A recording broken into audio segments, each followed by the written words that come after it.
Okay mga kapower, nasa tayo trabahoon ba? Hi mga kapower, good day. Sa ngayon po mga kapower, medyo po meron po kaming project ngayon. Kasama ko yung aking kontraktor na si Garex Welding Shop. Ito po si Garex Welding Shop mga kapower. Meron po kaming gawin dito, bahay. Mag-layout po kami mga kapower. Sa ngayon, nag-prepare pa po kami sa mga gamit. At may layout na dito mga kapower. At maghukay ng lupa mga kapower. Ito po, magbugkal ako ng lupa sa Cebuano, sa Tagalog maghukay. Ayan po. Para po yan sa pundasyon ng ng haligi mga kapower. Mga kapower, ganito lang. Papawis tayo. Magbabara tayo ng lupa para na sipag lang, para meron tayong makuha na sahod para pambili ng bigas mga kapower. Mga kapower, daghang salamat maraming salamat po sa pagsubaybay nyo sa aking vlog at patuloy nyo pagsuporta sa aking vlog mga kapower. Ganito po ang aking pamumuhay mga kapower. Itong construction worker lang po tayo mga kapower.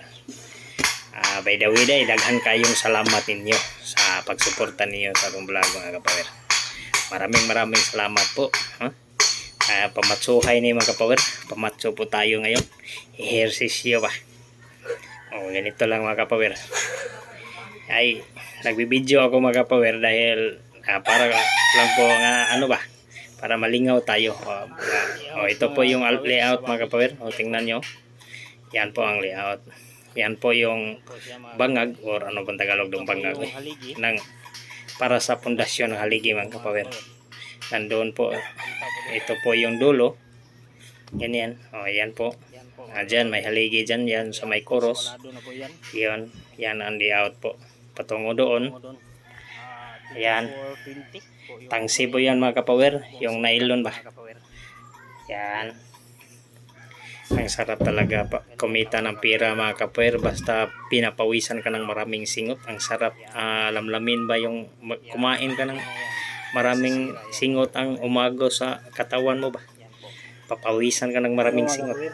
Yan Patuloy tayo sa ating pagbubukal ng lupa. Kaya tayo ang naasayan dito para malakihin yung ating katawan mga kapower. Yan lang mga kapower. Mga kapower, maraming pong salamat sa inyong lahat sa suporta nyo sa akin. 50-50 po yung lalim din. 50 cm din.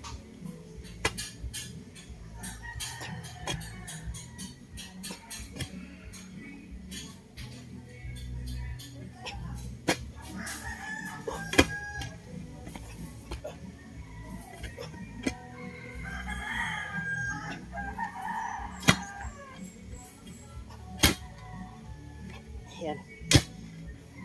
Magsipag lang tayo mga kapower para may pambiling bigas. Construction worker po tayo ngayon mga kapower. 20 feet to 24 feet yung sukat ng bahay nito. 2 andanas mga kapower. 2 stories. Hello.